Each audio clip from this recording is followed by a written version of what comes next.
आपको तो याद ही होगा, मोईद यूसुफ ये पाकिस्तान के एनएसए हैं। इन्होंने अब चुपके चुपके ऐसा काम किया है जिसे आप कहेंगे कि डर के मारे एनएसए का ये हाल हो जाएगा किसी देश का, ऐसा सोचा नहीं था। जानेंगे पाकिस्तानी एनएसए ने ऐसा क्या किया है। तो वहीं WHO ने एक बार फिर भारत को अपने रंग दिखाए हैं, जिस पर भारत बुरी तरीके से बौखलाया है। जानेंगे क्या है मामला। इसके अलावा बहुत कुछ, आइए जानते हैं इन खबरों को विस्तार से। अफगानिस्तान के आम लोग बहुत अच्छी तरीके से जानते हैं पाकिस्तान के लोगों को, और अफगानिस्तानी लोग बिल्कुल पसंद नहीं करते हैं पाकिस्तान को। एक धड़ा पहले जरूर था जो पाकिस्तान की मदद से काबुल पर कब्जा पाना चाहता था, इसलिए पाकिस्तान की सुन रहा था और वो कब्जा उन्होंने पा लिया है। अब उन्हें पाकिस्तान की जरूरत नहीं है। जी हाँ, हम तालिबान की बात कर रहे हैं। तालिबान को पाकिस्तान ने ये लोभ दिया कि हम तुम्हें दुनिया से रिकॉग्नाइज कराएंगे, हम तुम्हें पैसे दिलवाएंगे। अब खुद तो नंगे हैं, नहाएगा क्या और निचोड़ेगा क्या, लेकिन दूसरे को सपना दिखा रहा है। तालिबान भी भड़क उठा। इस सारी मीटिंग, कई सारे सपनों पर कोई फायदा नहीं हो रहा है। अफगानिस्तान के आम लोगों के हालात ऐसे हैं कि खाने के लिए बेचने पड़ रहे हैं अपने बच्चों को, अपने शरीर के अंग को। इससे आप समझ सकते हैं अफगानिस्तान की स्थिति कैसी है। इन सबके बीच इन लोगों का सबसे बड़ा दुश्मन बन बैठा है पाकिस्तान, क्योंकि जब तक तालिबान सत्ता में नहीं आया था, दुनिया भर से पैसे आते थे, सरकार चल ही रही थी और जनता की ये हालत नहीं थी कि वो भूख से मरे। तो गुस्सा तो फूटना ही था। पाकिस्तान के नाम पर ही बवाल कटने लगता है। अब पिछली बार जब पाकिस्तानी एनएसए मोईद यूसुफ जाने वाला था अफगानिस्तान, तो आम लोग पहले से, प्रदर्शनकारी पहले से तैयार बैठे थे अफगानिस्तान के एयरपोर्ट पर। अब सोचिए अगर मोईद यूसुफ उनके हाथ लग जाता तब तो कीमा बन जाता उसका। एयरक्राफ्ट में बंदा बैठ चुका था, लेकिन जैसे ही खबर आई कि काबुल एयरपोर्ट के बाहर आज तो तुम्हारी खैर नहीं है, अफगान नागरिक विरोध प्रदर्शन में जुट गए हैं,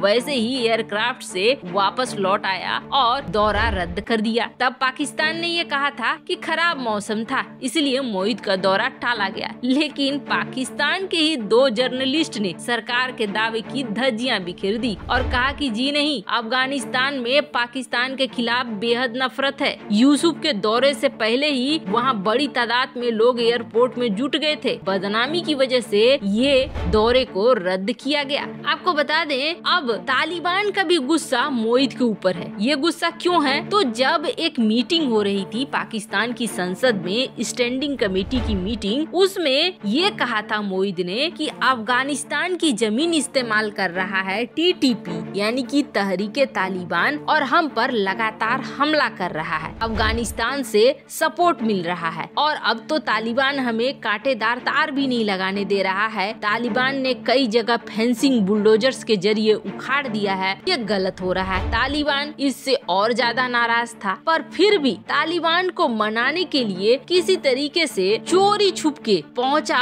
मोईद यूसुफ अफगानिस्तान। लेकिन आप सोचिए, शाम को बंदा एयरक्राफ्ट पकड़ता है और रात तक वापस आ जाता है, मतलब 2-3 घंटे में ऐसी कौन सी बात हो पाई होगी। अब मीडिया को बिना बताए ये चोरी छुपके गया और चोरी छुपके वापस ही आ गया। ये भी अभी मीडिया को नहीं बता रहा है कि अफगान तालिबान और पाकिस्तान के डेलीगेशन के बीच में क्या बातचीत हुई है। खैर, तुरजन किसी के नहीं होते हैं, ये पाकिस्तान के भी नहीं होने वाले हैं। ये तो डुरंड लाइन में दिख ही गया है और पाकिस्तान को जल्दी और भी चीजें समझ में आएंगी। एक वक्त ऐसा आएगा कि इसके कोई भी मंत्री या कोई भी अफसर अफगानिस्तान जाने से पहले 100 बार सोचेंगे और डर से कांपेंगे। खैर, इन सब के बीच एक बार फिर WHO ने कुछ ऐसा किया है जिसे देखकर किसी भी भारतीय को गुस्सा आ जाएगा। WHO पर वैसे भी आरोप लगते रहे हैं कि WHO कई बार इस तरीके के निर्णय लेता है जो बेहद गलत होता है। पाकिस्तान के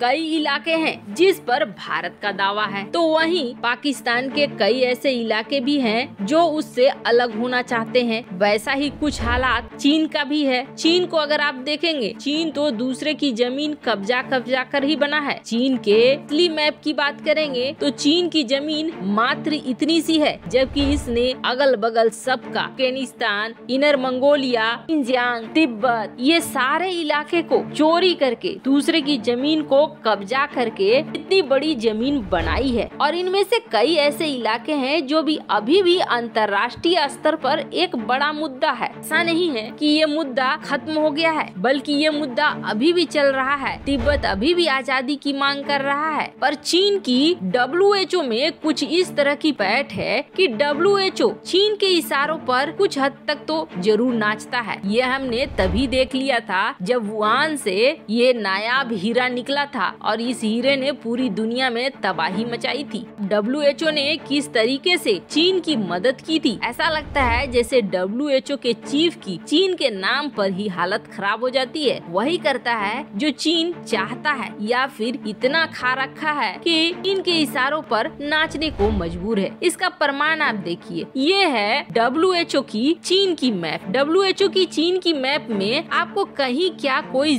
डिस्प्यूटेड एरिया दिख रहा है? होता क्या है कि जब अंतर्राष्ट्रीय स्तर पर कोई सीमा विवाद चलता है, तब उस देश के मैप जब भी जारी किए जाते हैं तो वो मैप डॉटेड या किसी और कलर में दिखाए जाते हैं। तो ऐसा बहुत सारा इलाका है जो चीन का भी है, जिस पर अंतर्राष्ट्रीय स्तर पर विवाद चल रहा है। लेकिन WHO की इस मैप में आप कहीं नहीं देखेंगे कि चीन के इस हिस्से को उस तरीके से दिखलाया गया हो। वहीं ये पाकिस्तान के भी मैप में कहीं भी ये नहीं दिखलाया गया है कि उसका कोई एरिया डिस्प्यूटेड है। लेकिन भारत के मैप की बात करें तो भारत की मैप में दो इलाके को दिखाया गया है जो कि अंतर्राष्ट्रीय स्तर पर यहाँ पे विवाद चल रहा है। एक तरह से कहें तो से हाईलाइट कर रहा है WHO, जैसे कि जो अरुणाचल प्रदेश वगैरह का इलाका है उसे, और जो जम्मू कश्मीर का इलाका है उसे, इस पूरे इलाके को विवादित दिखा रहा है। ये मैप बनाया है तब जब दिखलाना है कि महामारी कहाँ कहाँ फैली है, कितना कितना फैली है। इसे सेपरेट कलर से दिखाया गया है, लेकिन इसे आप क्लिक करोगे तो आप देख सकते हो इस इलाके को WHO बता रहा है पाकिस्तान का इलाका। यहाँ पर जब केसेस दिखाए जा रहे हैं तो इस इलाके को पाकिस्तान का बता रहा है। तो वहीं जब आप इस तरह का चीन या पाकिस्तान में नहीं देख सकते हो, तो WHO में कितनी पैठ है चीन की ये तो पता है ही। लेकिन WHO के इस कारनामे के बाद भारत में भी हंगामा मच रहा है और जांच दल बिठाए जा रहे हैं। साथ ही ये कहा जा रहा है कि WHO के ऊपर पड़ेगा भारत इस मामले को लेकर। वैसे PM मोदी ने सही कहा था, ये जो बड़ी बड़ी संस्थाएं हैं इसमें चीन नामक दीमक लग चुका है। अब इनका कोई उपाय नहीं है, इनको पूरी तरीके से नष्ट करके एक तरोताजा संगठन बने तो ही बात बनेगी। वैसे आपको क्या लगता है, क्या PM मोदी के इस विचार से आप सहमत हैं? कमेंट कर अपनी राय जरूर बताएं। जल्द मिलते हैं अगले वीडियो में नई खबर के साथ।